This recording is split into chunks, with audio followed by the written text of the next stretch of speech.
Walking a path along the roots of Pikes Peak, you take a fork in the road to the Anselm Society Digital Pub. Inside is a raucous conversation on the arts, faith, and how many pages a short story has to be before it turns into a novella. At the corner table, by the fire, are three people. One of them is saying, 50, 55 pages? And that's me, Matthew Mellema, and welcome to Believe to See, a podcast of the Anselm Society Arts Guild. The Anselm Society is a coalition of churches across the Front Range of Colorado dedicated to one very simple goal, a renaissance of the Christian imagination. To find out more about the Anselm Society, please visit us at anselmsociety.com. And while you're doing things, why don't you rate and review the show on iTunes, Spotify, or wherever you get your podcasts. Notice we've got a couple new ones recently. Super psyched for that. Thank you all so much. Helps us a lot, increasing the visibility, but you know that all already. And now, let's turn over to one of my co-hosts, and that is Evangeline Denmark. Evangeline, how are you doing? I'm okay. Okay. I'm happy to be here tonight. Good. I'm happy that we are all here. So last time we met to record together, I had been actively bragging about how I had gone all this time without getting COVID. I felt like I was one of those last survivors in a zombie movie. And then it was that scene in the zombie movie where the zombies kill everyone and you're like, oh, life is meaningless, the end of the movie.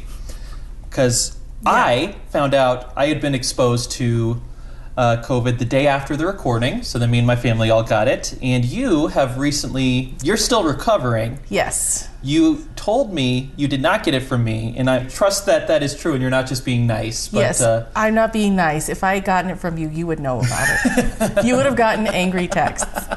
And now that you can see my face, I express with my face how I'm feeling about you, and so you can see I'm not angry. Okay. It was not you. That is true. One of the things about recording in person now is seeing that raised eyebrow you give me at least once per episode. You can see all my faces. Joining us also at the table, guest, co-host, it's a permeable layer, is Lisa Ryder. How are you doing, Lisa? I'm great. I'm out of the house, so okay. I'm thrilled.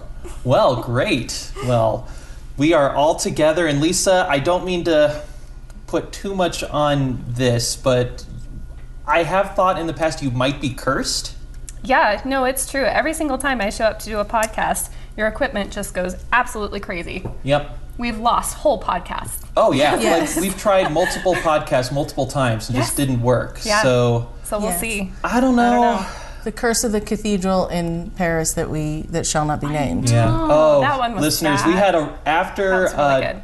Notre Dame burned down, we recorded a really great podcast just on our thoughts about it, and because of the Lisa curse, you'll never hear it. Did you do it twice? We did it twice. We did do it twice. Both are gone. I don't know what to tell you. So anyway. That's a curse if ever there was one. But Lisa, why don't you tell us a little bit about yourself, just to remind some of the listeners. You've been on the program before, but for those who may not have heard you before, tell us a little bit about yourself. Yeah, it has been a while since I did one of these. I'm a writer. I am a fiction writer. I write under the pen name Elizabeth Childs. I have several short stories published, a couple more coming in the spring, and I am querying agents with a novel right now. So, do you want me to call you Elizabeth Childs instead of Lisa Ryder? Yes. Let's do yes. Fine. No, okay, no. Wait. Now we messed up the whole podcast. So no, let's not. Okay. Listeners, I'm looking back and forth really quickly. You have confused We'll see what I decide. Listeners, you'll know what I decided to call this person by the time the podcast is posted. But the reason we had you on is because of the writing that you just described. So you are currently working on a novel and have been for a while. You're well in the process, and you've also been writing a lot of short stories. So what we want to talk about is that difference between novels and short stories, where they have what they have in common, and in the ways that they are very different mediums. So as a start to that, let's just sort of talk about the different types of fiction that you do, Lisa. So how do you use short stories? How do you use your novel? Do you find they're distinct categories, or is it basically the same thing, different lengths? Oh, definitely not the same thing, different lengths. I do like short stories, and I like the form quite a bit, and so that does translate into some ways when I'm writing my novel. I tend to write very short chapters, very short scenes that are all like focused around like an emotional climax.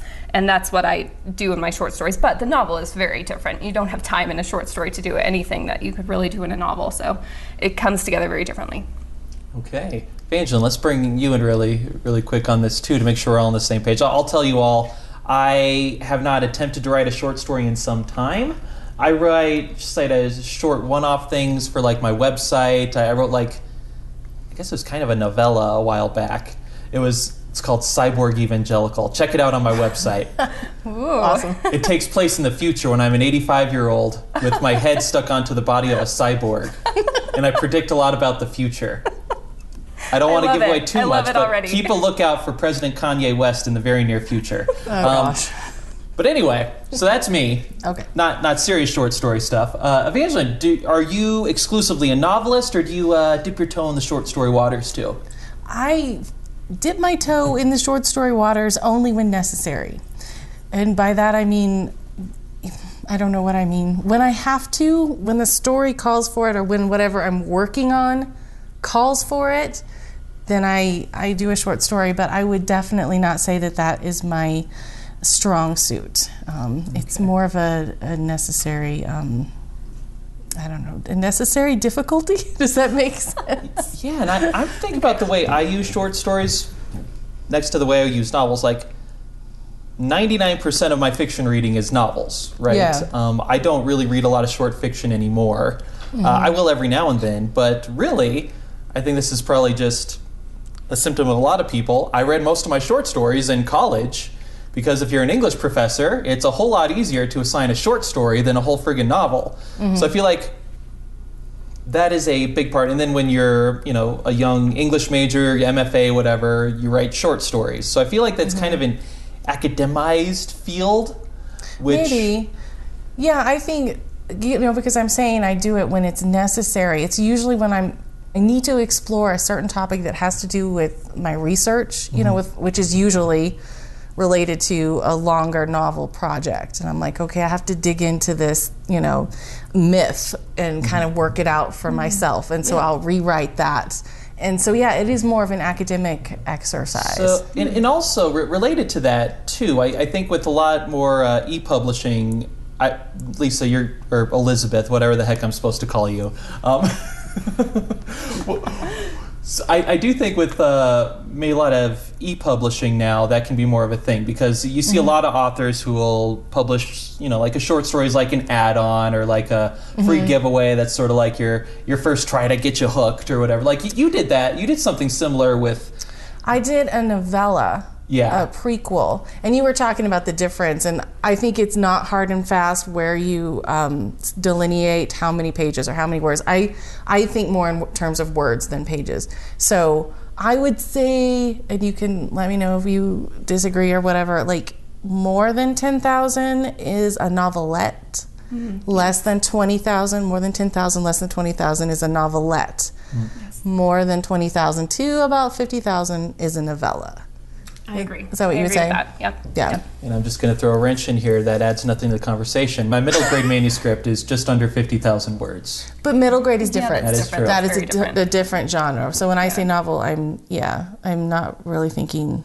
I'm not saying a middle grade novel isn't a novel, but it's a different word count. Different word count. Nice save there. I would never say that. Writing a middle grade novel is a challenge because that's a particular audience, and if you have a gift for that, then you should do it. Well, there we go. Thank you, Evangeline. So, a vote of confidence. So, Lisa/Elizabeth, you are much more plugged into the short story scene than me. So, where do you view sort of the place of short stories in like the larger cultural literary scene right now? Well, literary journals are everywhere, of course, and there's a big, huge range of quality in those literary journals. Also, you have everything from the New Yorker to every literary journal that any kind of tiny college is going to put out for just the people in their college. So there's a big, huge range of quality, and there's plenty of places to submit. I don't know why it's so hard to get people to read short stories. You would think that people and their short attention spans would be more drawn to that, but it doesn't seem to be that way. And I think it's because it's kind of just a misunderstood art form. It's not a novel. It's not just a short novel. It's not just a short story. It's a totally different thing. I think of it closer to poetry than to a novel, honestly. That's interesting. And I don't think that's something that a lot of readers understand when they're going into a short story. They might expect for a more traditional story arc, more traditional character arcs, and they're not going to get that a lot of the time. And there are certain genres that lend well to short stories and certain genres that just don't. And a lot of the genres that don't are more popular genres. So it's harder to get, the masses involved in short story publication, I would say. The masses. Yes, the masses. Well, spoken like a true literary author. Well, That just made me think, I can't think of a really romantic short story. Like the ones that come to mind are more like horror or literary. Yep. Not that romance can't be literary, but... No, I think you're exactly right. Romance is this, behemoth when it comes to the market. Yeah, I have a hard time picturing a short story that isn't literary. Yeah, I think literary lends really well. Horror does also, because you can get that shock value without drawing it out for an entire novel, I think near future speculative stuff you can do really well. Magical realism can be done really well in a short story. I think things like fantasy and romance, some sci-fi, possibly even mystery are really hard to do as a short story. Mystery would be really hard, Anything that needs a lot of intensive world building or really complex character dynamics, those are going to be really a hard sell. And I know some people do it really well, but in general, those are not the genres that people write short stories in. Yeah, and I feel like in decades past, there was more of a sort of mass industry for different genre short story. Like you'd have very famous, sci-fi publications where, a lot of famous sci-fi writers got their start publishing short stories in that format. Or like you said, with horror and all that. I'm sure that exists, but like sci-fi short stories are they're much more niche now. Yes. There's very little of that in the popular consciousness. Yeah. There are a few big name sci-fi, fantasy, horror journals that still publish that, but compared to the vast array of literary journals, it's very small. Yeah, I wonder if that's just culture changing. Like again, I can picture like the little 13-year-old boy in the 1950s with this copy of like some sci-fi collection, reading those short stories. That same kid is going to watch a sci-fi show or something like that. Like just the medium for that has changed over the years. Yep, I agree. Yep. All right, so with all of that, what do you think we can do given this positioning of the short story? Do you wish there's more mass appeal to it? Do you think we should lean into this sort of literary bend? Where do you think we should go with it? Well, I am a literary writer, so I'm not too concerned about the masses being very involved in my writing. I write what I write, and I don't care. It just doesn't come. You just see that Instagram post. I'm not too concerned about the masses. Author Elizabeth Childs. Let them eat cake. But anyway, but please do share your elitist vision for the short story. No, I actually I've got a more moderate view. Actually, a lot of my writing is literary, but it has genre elements in it, and I think that's a good way to kind of bring more people into the conversation than I would typically be able to reach with just a straight up like small town women baking pies kind of literary story. So I normally have some kind of horror aspect, speculative magical realism. Right now I'm writing a sci-fi literary short story that has some sci-fi elements to it. And that's just more interesting to me also, but I think it is also a good way to broaden my reader base. Kind of bridge the gap. Yeah. Okay, so now let's get into the process of it. So again, you do a lot of writing in both the novel and the short story formats, and the way you described it, you made it seem like there's a very big difference in the way readers should view those. So let's talk about how you approach those as an author. How do you approach short stories in a way that's different than how you approach a novel? Yeah. Well, I mean, you just don't have time in a short story to do hardly anything that you can do in a long form piece of work. Like I said, I really feel like it's closer to poetry. You're really looking for a moment, like a subtle change of heart for one particular character in the end of a short story. And that's not, and in a novel, you might have that happen multiple times throughout the novel. But the entire short story is structured around that one moment. And that's what I love. I love building my entire short story, the entire arc of the thing, just to get to that one emotional moment for the character. The place where they capture the essence of an emotion or an image or a moment, like poetry does. And it's kind of just like this laser focus on one particular aspect of the human condition in a way that a novel can't even do, you know? There are certain novels that are, you know, just one day. But in general, your novel needs to be a little more relaxed. You know, like every single word in a short story has to do a lot of work because there's just not time to mince words at all, or space really. In a novel, your characters might go through, like I said, these little epiphanies the entire way, and every single scene has this kind of emotional arc that advances the character development or the plot, and you want that emotion to go from positive to negative or vice versa or whatever. But with a short story, that's just not the case. You just do one big hurrah, and then you end it as soon as you can. And it kind of reminds me of Kurt Vonnegut's rules for writing.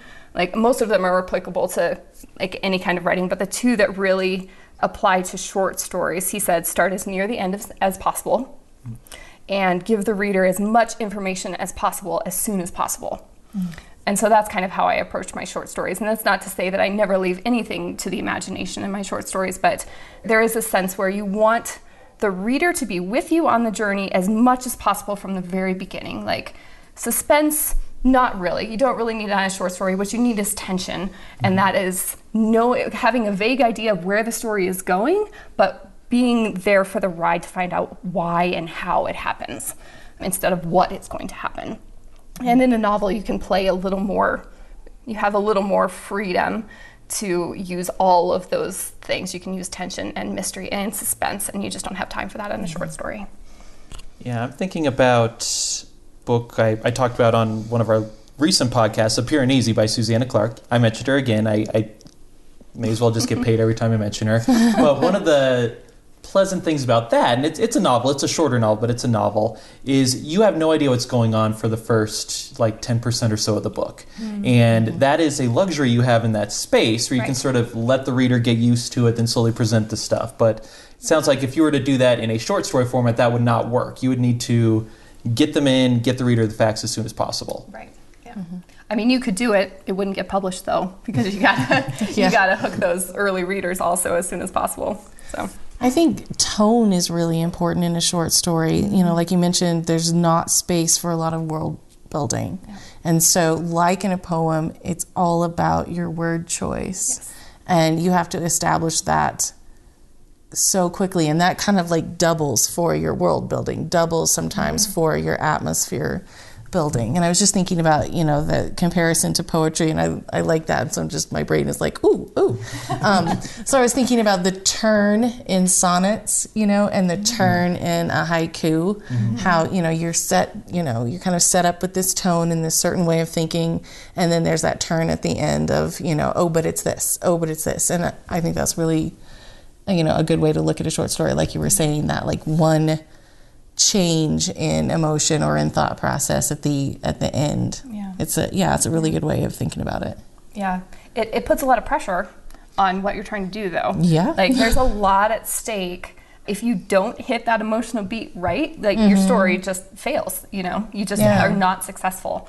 So the reader response is a lot. There's just a lot more riding on every single element that you are using in a short story to kind of pull it off. And a reader might give you a little more grace in a novel. You know, if they read a scene and they're like, well, I didn't really connect with that, I don't really understand what's going on. Well, you don't have time for that in a short story. Right. And they also, like, maybe they're really interested in, you know, in one of the characters in that scene, or in the magic element that's in that scene, or even in, like in Piranesi, the location,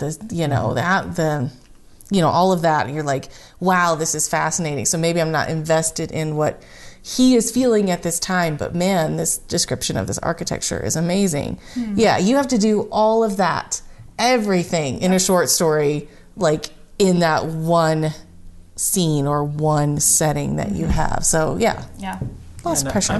This is why I don't do it very often. That's why I love it. I love the pressure. I've been thinking, because I have much less short story writing experience, but the few short stories I have written, I'm thinking about the ones that I thought, overall worked, kind of did roughly what I wanted them to do, and the ones that didn't work. The one that worked, I started with an ending scene in mind. It's like the crux of it. I started with that and sort of worked backwards from there. The one that didn't work, I basically thought of an opening premise and then tried to work forward from there, and I just couldn't get the ending to work right. It just didn't work together. Yeah, I've had that experience, yes. I don't tend to plot out my novels especially, but know. but my short stories, I really do kind of like to have an idea at least of where I think things are going to go, because I have had that exact experience also. I start with a really cool idea and then I just can't get it to come together in the end, or I beat at it for 6 months and it still is just not that good. And those stories tend to be the ones where I let the plot kind of take over, the ones that are not as successful. It's the ones where I focus more on the character and the voice and the scene setting that tend to be more successful. That's really interesting, because I would, I kind of think when I'm approaching a short story, this is an event, and so I think and maybe that's where I get tripped up, because I am also not a plotter, as everyone knows. So I'm like, I have to have these, these points, these things have to happen. So I'm focused on the action. And I really tend to be more of a character-driven, emotion-driven writer. And so maybe that's why I always get kind of tripped up, is I'm not like following my instincts. I'm thinking I have to make this thing clear, this action clear. Yeah. And it could be that's one of the reasons I don't gravitate toward writing short stories, is I enjoy outlining and plotting. Do you? Do you really? I try to keep it close to the vest. I don't like to make a big deal out of it. But that sort of approach does not lend itself as naturally to a short story, or it's much harder to do. But Lisa, Lisa/Elizabeth, sorry, I'm going to keep the gag going now. One of the things you mentioned I thought was really interesting is how, in a short story like we've been discussing, you kind of want to move to this single moment. So it's sort of like a firework. Yeah. Whereas with a novel, it's more of a build-up, there's more of a gradual process. And I'm thinking especially of Edgar Allan Poe. So he's especially well known for his short stories, which are all I love. They're some of my favorite short stories. And he wrote his theories, and some of them are interesting, some of them are kind of crackpot. But one of his theories was that you really want to create that one effect. So there's like a unitary effect that you want to build toward. So that, Poe and Vonnegut really seem to be on the same page with regards to that. And that's really interesting to see how Poe took that to his one novel, the narrative of Arthur Gordon Pym, Sailor, which is the narrative of some dude who goes to the Antarctic, has some adventures. I think he dies at the end. It's been a while since I've read it. But it's very weirdly put together, because you can tell Poe still has the same theory where it's like you want to build to the crescendo, the one crescendo, but he doesn't do one big crescendo throughout the novel. It's like each chapter is its own mini one, mini one, mini one. And the effect is very strange.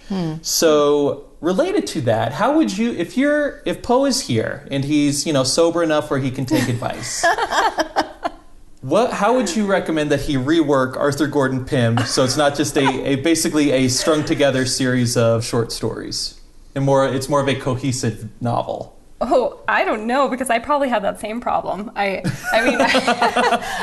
tend to write short scenes, short chapters with that same kind of goal in mind, as to build it to an emotional climax. Obviously, if it doesn't work for him, it's not going to work for me, and my novel is not picked up yet, so maybe it's not working for me. Well, this took a turn I did not intend it to take. No, I really don't know what I would tell him. I would probably say, I like your stuff, dude. Keep doing what you're doing. See, oh my gosh, you've been dead for 100 years more. Wow, it's cool that you're on the podcast. Oh, that really didn't turn out how I planned it to. But bigger point there is the way you construct a novel as opposed to how you'd construct a short story. Whereas with a novel, I do think it's important that you still have one theme. You can, if it's a longer novel, you can have like sub-themes, but I do think they should all be working off of that one core theme. And the more sort of stuff you add to it. Unless you're like Dostoevsky, odds are the worse it's going to get, the more messages you try to shove into it. But the way you do that would be quite different. Correct me if I'm wrong here, but in most stories, I think you would have the traditional structure there. Like in a novel, you have your inciting incident, blah, blah, blah, blah, blah, blah, insert hero's journey language. Right. Would you still try to go through those steps in a short story, or do you just not have time? You need to get right down to brass tacks? I have to say most of my short stories do end up kind of following a traditional story arc. You know, they have the beginning and the climax and the denouement, but you don't have to. You just don't have to work so hard to get everything in the exact right spot that you do a novel. You know, you're not like 5% in and you're giving your hero like all kinds of trouble already. It's just not. I don't want to say it's easier because it's a totally different art form, but there is a little bit of freedom in a short story because you can do so much and so little. And that's what readers expect. They expect so much and they also expect so little from a short story. And so you're not stuck in the traditional narrative problems that maybe a novel falls into, but that also means that it's harder to figure out what is wrong with a short story if it's not working. Because in a novel, you can sit back and say, like, if you really have to, you can sit back and plot out your novel and like write it all down. You must. Some people do that for fun. I was looking through my outline today. I had outlined the main occurrences of each chapter, and I added the things I wanted to revise in different colors. I have black text, blue text, green text, and red text, and they all mean different things, and it was just great. I had a really fun time. Do you have a key for like what colors mean what? I do in some documents, but I like to be a little mysterious. I'm the only one who knows. Oh, okay. So if something were to happen to me and I like disappear, police would be like going through my files like, he's clearly taking a dark mental turn here with these notes. Lisa and I couldn't take over your work because we'd have no idea what Matt's code was. Yeah, and that's what you'd be telling unsolved mysteries. Okay, we couldn't Clearly write he was his novel. unwell. Right. The red notes versus the green notes. Who's to say what any of that is? What does he mean? I mean, red is like a panic color, so yeah.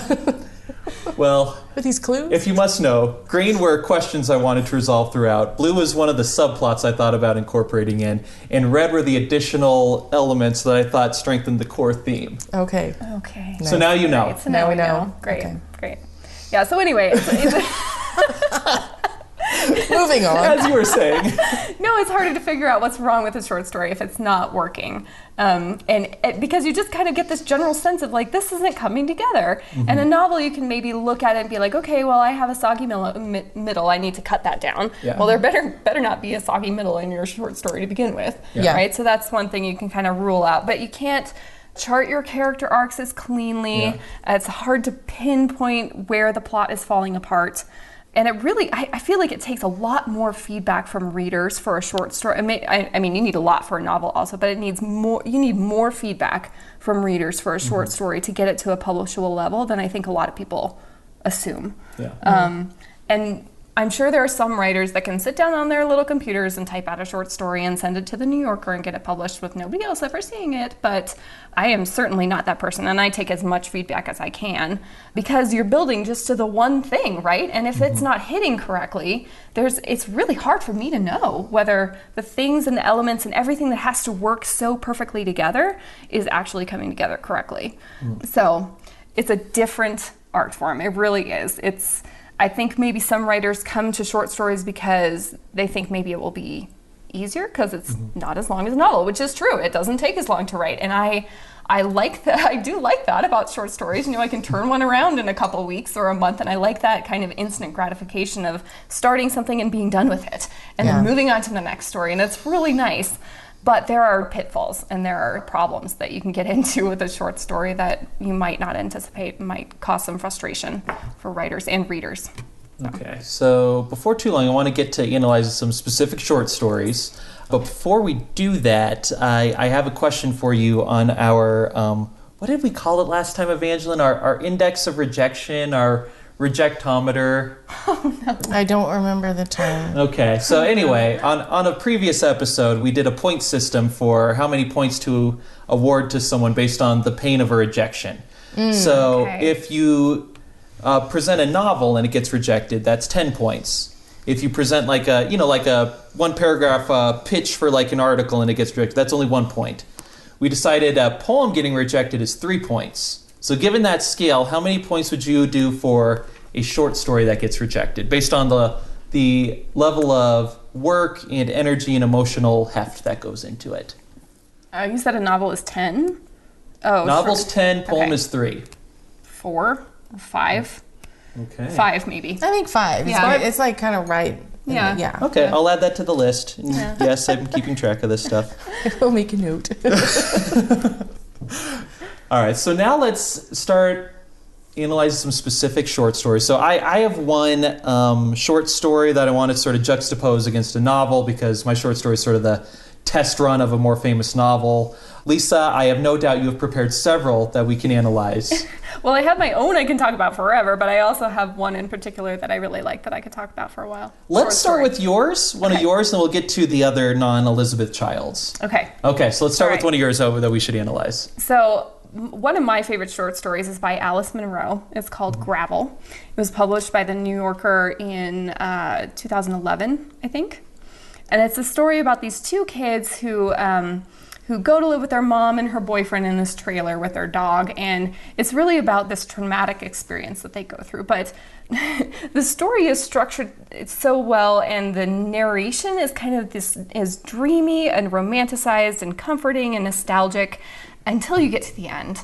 And when you find out what really happens to this family, you can go back and read it again with this layer of grief and guilt and tragedy over the entire thing. And you can see almost every word, like a facet of every word differently throughout the entire thing. And it's really beautifully done. There's ominous tones from the very beginning. So like I was saying, you kind of have a sense of where the story is going from the very beginning, but you're wrapped up in this family and these girls and the narrator.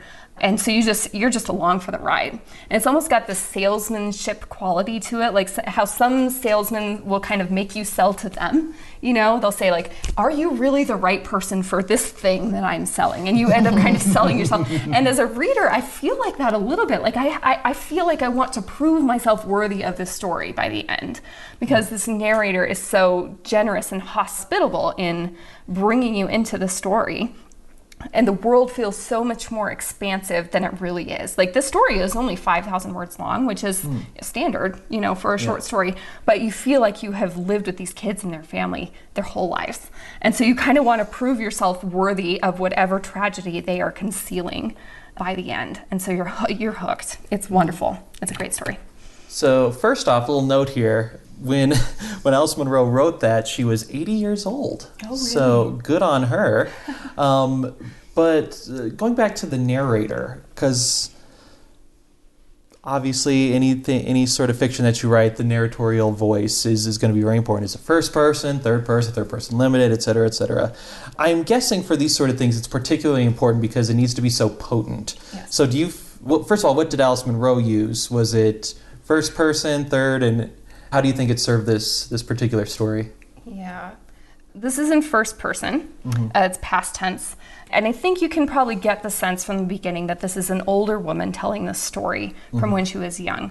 But there are moments throughout where there's a little bit in flux. Like it's possible to read it as a child narrating this thing until you get to the end and you realize what has gone on in this family. But yeah, this is written from an older woman's perspective telling about her family life growing up.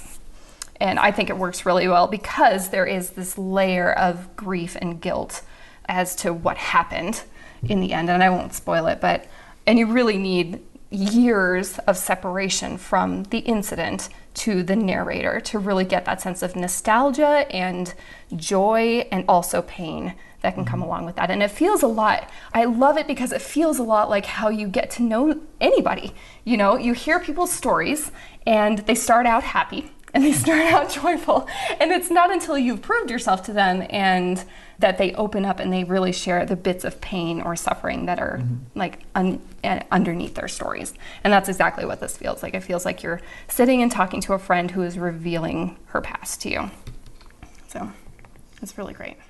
So from the way you describe it, it sounds like it's sort of I don't want to say a twist ending because that feels Right, kind it's of weird. not a trick. But like it takes an unexpected turn at the end, or do you feel like it's all building toward it? Well, reading it back, it's hard to remember how I felt the very first time I read it, right? I didn't exactly see it coming, but reading it back again, I can see how well she built it in, which I think is brilliant. And I hope that I can do that with my stories too, because I want my stories to be, second and third read kind of stories. And that's really what this is. You get more out of it every single time you read it, so. What was your question? Started with the narrator, Okay, and then great. also the way the narration goes. Like, is it a twist ending or All what? right. So Okay. Gotcha. You gave a I good did answer. answer your question. Good. All right. I like that word you used to describe the narrator, hospitable. I think that's a lovely way to describe someone welcoming you into a story, and I think it would be fun to just do that as an exercise. I want to write a story with a hospitable narrator, and just to challenge yourself, because that's just a beautiful way of trusting your reader. And I think like one of the nicest things anybody ever said to me was, and this was about something that's unpublished, I don't remember what it was, but she was talking about trusting my reader. And I never really thought about that, but I would like to be somebody who extends trust to a reader. And so, I think that would be an interesting exercise to try and write a hospitable narrator. Yeah, I agree. I mean, I say I don't care what the masses think, and I'm just going to write what I write, but that's of course not true. Yeah, we know that's not true. The masses do not include editors at literary journals. Right, absolutely not. If any of them all are listening, you are not part of the masses. Right. Well, and we have both read Lisa's stories, and they are phenomenal. And so Definitely not for the masses, though. Let me tell you. No, we're special. They're just for us. Luckily, we're enlightened enough to get them. Oh, God. No, they're I mean, beautiful. you can tell when an author is writing with kind of an animosity toward their readers. That comes across very clearly, and I do not do that. Well, and you write about some really difficult subjects with a lot of grace and a lot of compassion, and I think in that you are extending hospitality and also healing to your readers, because it's something to go on a journey like that and be like held carefully as you go through it. And I feel like you do that with your stories. And so you get to the end, and even if there was trauma, you feel released, when you get to the end of one of your stories. And that's amazing. That's a gift. Thank you. I really appreciate that, because that is the goal. That is exactly what I want to be doing in my writing. So thank you. Yeah, so before we move on from the Monroe short story, you mentioned earlier about the two sort of principles from Vonnegut that you try to apply. Start as near to the end as you can and give the reader as much info as you can right away. Do you think she did that in her story, or did she take it a different way? I don't know that she starts as near the end as she could. But like I said, it's an older woman kind of building up to revealing this trauma. So I think it works. I think she does do that, but it takes a second read to see it, because there is so much ominous imagery and this idea of things disappearing and being destabilized, and kind of the ground underneath you even being unstable. And you don't get that right away, but it does build toward the end, and it absolutely works and makes this emotional moment at the end even more poignant. Yeah, that is one of the qualities I like most in writing, where going back the second time you see all the little things they planted in there. Yes. So good. I love that too. I love that. All right, so we did the Monroe. Now let's go to the Elizabeth Childs. So let's talk about one of yours. Okay. And try to analyze these. Okay. Okay. Did you have one in mind, or should I just pick one of my own to talk about? Your own pick of the litter. Choose which of your little story children you love the most. Oh, which story child do I love the most? Impossible. I actually do have one that I like the most, but it's not published yet, so you guys haven't read it, and it's not even picked up yet. My very favorite is not picked up yet. Ooh. Anyway, I'm going to pick one that is published. Let's see. Let's talk about Little Miss Stradivarius. That was my very Okay. first published short story. And I'm sure if I went back and wrote it now, it'd be written very differently. But that story was... It's a good one. It's a good one. Well, thank you. I'm glad you think so. So let's give as much of a plot synopsis as you can without feeling like you're spoiling too much for readers. Okay. Well, Little Miss Stradivarius is narrated by a violin who is impregnated kind of magically by the woman who plays her. And so the story is really about the emotional moment that we're building up to in Little Miss Stradivarius. Is this moment where Veronica, who is the violin, relinquishes her love for her abuser, who is also this woman who plays her, for her daughter's sake, because she has been pregnant, right? She's given birth to this tiny violin, and she's gone through this really hellish process, and finally finds the strength to break off that relationship with her violinist. So I think I probably did spoil it, but that's okay. Well, you did say how it ends. Yeah, so that's okay. That's all right. Well, okay. but in saying it, if everyone who is listening to this podcast isn't like, I am going to go find that story and read it immediately, then I don't even know.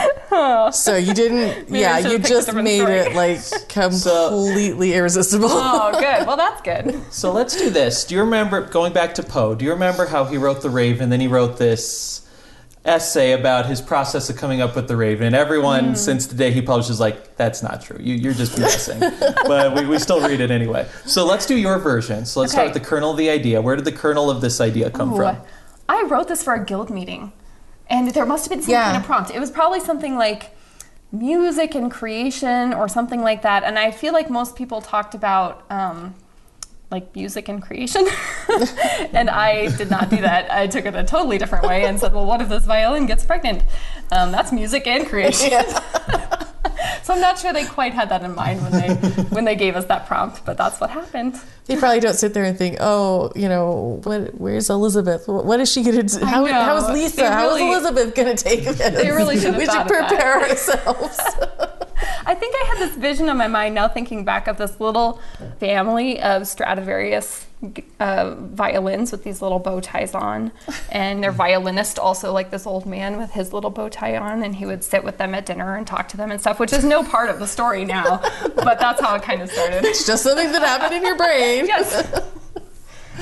So there you go. Okay, I'm staring off into the distance for a while, processing. Contemplating. Okay, I'm done violin processing. So now let's move on to narrator. Okay. So you chose to make the narrator the violin herself. Yes. So Yes. what made you do that? I could have seen like a third person working well, Right. having more of a detached tone. Why'd you go right in for the first person?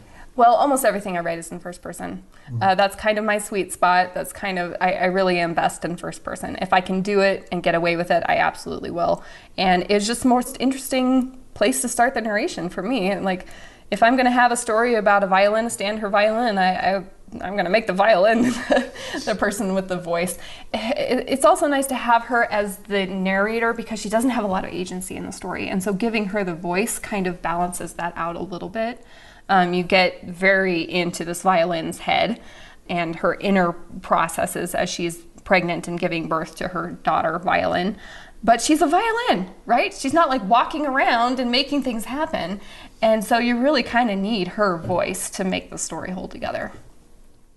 All right. So now let's go to the structure of the narrative. Did you follow the Vonnegut rule? Did you start as close to the ending as you could? No, I didn't. Wow. I probably should have. Give me all these rules and nobody's applying them. Well, I don't know that I knew that rule back then. This was, like I said, my very first published story, which is not very long ago, but I write very differently now. So if I were to write it now, I might start very near the end and maybe do more flashbacks throughout. But in this case, I start pretty early and follow this violin through the course of her moving to New York with her violinist and getting pregnant and having this baby violin and finally leaving. So, but I think it also does work because it establishes this emotional bond between the violin and her violinist. And you really do kind of need that, especially because it's an abuse. It's an abusive situation. And so you need kind of that emotional attachment to make sense of why this is happening and why this violin is still emotionally connected to her violinist. Yeah, probably wouldn't make much. The reader wouldn't be able to get their mind around the viewpoint of the emotional connection if it wasn't from the violin herself. Right, exactly. And from the moment they met, kind of. From the moment this violin and her violinist met, that's kind of where the story starts. So. Okay. Did you give all the details that you could at the beginning, or are you just sort of thumbing your nose at the Vonnegut rules that you gave? I feel like I gave pretty well. There's a little bit of world building that needed to be done in this story because I've got a sentient violin, right? So there's a little bit of, I had to get my reader to give me the benefit of the doubt, suspension of disbelief kind of stuff. So I spent some time doing that, I think, more than giving the details of this story. I think is even written in present tense, which I also do a lot. And so that kind of makes it tough to follow that Vonnegut rule, because if you start nearest the end, you're really looking at a past tense narration, because you're going to have to put some flashbacks in there. And so when you're doing all present tense, you kind of have to go more linearly. Okay. So the sort of crux point of this would be, I'm guessing, when the violin decides to, move away from the violin player for the sake of the violin daughter. Right. Okay. So there's an emotional shift that happens. So did you start with that shift point and work backwards, or did you start with the premise and work toward it, and you found it this time? I think I found it this time. Like I said, I started with this little family of violins with their bow ties, and that changed quite a bit. And sometimes that does happen. Sometimes it does work that I start with an image, but this one was kind of tough. I think I went through a few drafts before I really hit on what I wanted the story to be. Yeah. So it is tough. It is a tougher way to do it. All right. Well, that is Elizabeth Childs / Lisa Ryder. Where can we read that story? It's published at Marathon Literary Review online. Okay. All right. So one thing, I have my own. I did my own homework. So the one I wanted to talk about is, fittingly enough, something I first read in college. We may have been in the same class for this. It was American literature. So it's Winter Dreams by F. Scott Fitzgerald. And the reason I think this is interesting is F. Scott Fitzgerald sort of used this as sort of a test run for The Great Gatsby. And you all should know, I feel like I need to defend myself here. I like F. Scott Fitzgerald. I like The Great Gatsby. I feel like that's sort of a basic opinion, and a certain sort of literary person looks down on it. So like a certain sort of music person's like, oh, I like the Beatles. Ugh, so obvious. Well, yeah, it's because they're good, okay? I like The Great Gatsby because it's good. So just comparing the two, because they share a lot. They share the same core theme in some regards. But Gatsby is literally about 10 times longer than Winter Dreams. Winter Dreams is a longer short story, but still a short story. It's like 18 pages in my print edition. So I was just going through it before I came over here and trying to note the differences here, because I think a lot of them are interesting. One of them is the narration style. In Gatsby, there's sort of this frame effect where the narrator is Nick Carraway, and he's sort of a secondary character. He has some agency in the story, but he's mainly just there to... He's an observer. Yes, he observes Gatsby and Daisy mainly. Whereas this one, it's told in third person, limited from the point of view of the Gatsby character.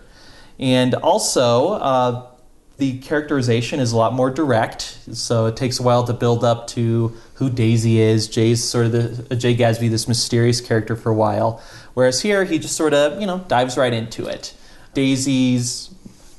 She's not named Daisy, but whatever. Daisy's character is established in, a series of well-written sentences. That's like one paragraph, as instead of a couple of building scenes. The external events are a lot less dramatic. So, spoiler alert, but Gatsby was published in like 1925, so whatever. There's no people getting run over by cars. Gatsby doesn't get murdered at the end. He just sort of loses the girl, and he moves to New York, and he cries a lot when he finds out that the girl is no longer beautiful. Saying that makes him sound very shallow, and he is. But also, one of the things I think is interesting is the core theme. It's recognizable, but it's stripped down. Whereas in Gatsby, it's very possible to go big. Talk about like, oh, the green light, it's the American dream. Gatsby is all Americans. He's, doomed to failure, et cetera, et cetera. You can insert anything else there. Whereas here, the Gatsby character has connected his sort of childhood ambitions with this pretty but selfish rich girl and gets sort of strung along with it. And you can see the sort of loss of childhood ambitions. You can see that sort of coming along with it. But you can't widen it to America. So looking at the differences there, you would think, oh, well, Gatsby's also obviously superior. But here's the thing. Reading Winter Dreams is kind of like a punch in the gut.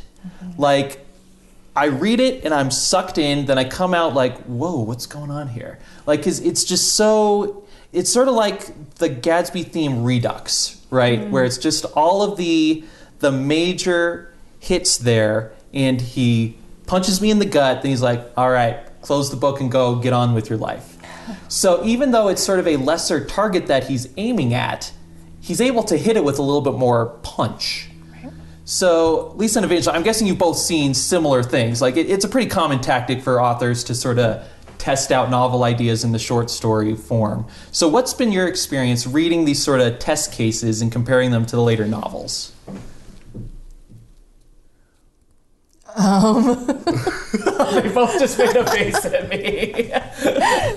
This was not on the notes that you sent me. I did not do any homework for this. Well, I came up with it on the way here. I didn't do any homework at all. Wow. So, which is pretty on brand for me. Well, fine. I mean, I do kind of understand that, though. I mean, there are short stories that I write that I think, man, this should have been a novel, probably, or the other way. Well, not the other way around, but that'd be really sad if that was your thing. This really should have been. I could have gotten this done in 5,000 words. I will say, for a lot of I've not done that yet. A lot of nonfiction books I read, I'll finish with like, this should have been a blog post. I just read something like that actually the other day. but yeah, let's go to that then. So when you are evaluating an idea, what is it that I'm guessing you could go through with a lot of your short stories and, add it, expand the world, sort of broaden the theme to encompass a broader scope. What would be your criteria for thinking that could work? So for F. Scott Fitzgerald, what he clearly did was he was like, so some ambitious young dude gets sort of tangled up in his head, his affection for this pretty but kind of crappy woman with like his ambition, and that's like just one combined thing for him. And he sort of takes it from this sort of minimalist point to expand it to be like the great American novel or whatever. What would be your criteria for looking at a short story and thinking, okay, I could maybe do more with this in the future? Yeah. I think if there's a lot of world building to be done. I have a short story coming out in the spring that's kind of a Western. And I thought that at several points with that short story. I thought, should this be a novella? Should this be a novel? Because there's so much to set up. And there's a world where you can have so many characters in it. You're not just sitting in the living room with a couple people for an hour or so, which I also have a short story like that. And that works as a short story, right? But you can't, it's harder to envision that as a novel than it is like an entire silver mining town in Colorado, where you could really kind of delve into all of these parishioners and this priest and this weird little kid and all of the stuff that I've going on in this short story. And maybe it should have been a novel, I don't know. The other criteria I would have, just very personally, is am I still interested in this story after I get done writing writing it as a short story? Because a lot of times my inspiration is kind of burnt out by the end of the short story. I'm like, well, did that, work's done, let's move on to the next one. So it is rare that I have an idea for a short story, make it a short story, and then go back and think, wow, I really want to do tons more with that. So that's an experience I haven't really had yet, but I can't imagine that happening. Yeah, and I heard, this phenomenon where the certain things you really like when you're like a teenager, you'll turn violently against when you reach a certain age. So that's me with J.D. Salinger. I loved him when I was 19. I now can't stand him. I have a soapbox speech. Sorry if I've offended anyone. But what he was saying, that for Catcher in the Rye, one of the things that you'd start off as a short story, and he just really liked the Holden Caulfield character. The rich, spoiled brat calling everyone phony. Oh, that's part of my soapbox speech. But basically, he gets enamored with this character. It's like, oh, I can expand that out into the novel. So that was like the entry point with it. Yeah. I was going to say you want to spend more time with the character, and I have had that experience, you know, like, okay, I'm interested. I would like to kind of play around with them more and see what they do and, and build out that world. So I'm sure it will happen to me at some point, especially because I write so much in first person, and so the voice is so important to me. So if I hit on a voice where I'm like, man, I love that, right. I'm going to stick with that person, whoever it is, for a long time. So. All right, so we are just about out of time. Before we get going, though, I didn't tell you all about this one either, because I just thought of it, and, you know, I like to be spontaneous. If you could just recommend a short story to the listeners, just like, hey, this is a short story I just super like, listeners, you'll like it too. Well, the one I talked about for a very long time. That's cheating. Can I recommend one of mine? Can I tell you my favorite? Yes, of my own? yes. Please do. Okay. Okay, all right. Okay, my very favorite published short story is called The Beckoning Green, and it's published in the Dark magazine. And I love it. And it kind of plays the edge between genre and literary fiction. And it's really good. I like it. It's a really amazing one. All right. I can't say one specifically, but as we were talking, I was thinking about Nathaniel Hawthorne, and I love his short stories. This one that's like in my head, it's absolutely bonkers. He writes a lot about, you know, sort of an anti-Puritan, like dark romance kind of tone. And yeah, I love his stuff. So definitely Nathaniel Hawthorne. All right. I'm going to give you a window into my 19 to 22-year-old soul with my recommendations, because that's when I read most of these short stories. I love the short story Ultima Thule by Vladimir Nabakov, whatever. It's very trippy, beautifully written, definitely worth looking at. I love pretty much anything by Poe. My favorite is Ligeia, because it's so friggin' weird, and it encapsulates all of his really oddball themes in one potent package. And also, one of my favorite short stories ever, A&P by John Updike. Lisa, you may remember, I made an idiot of myself on our first day of college discussing this short story with our college president. I will not go into the reasons how I made an idiot of myself, but after you read it, perhaps you'll have a good idea. All right, so there we are. So thank you very much, Evangeline. Thank you, Lisa Ryder / Elizabeth Childs. Where can we find your writing? It's on my website, elizabeth-childs.com. All right. And as y'all can probably tell, the Anselm Society Digital Pub is closing down. Customers are trundling home, and you've polished off your final glass. Once again, The Believed to See is a podcast of the Anselm Society. Thank you so much for joining us, and we will see you next time.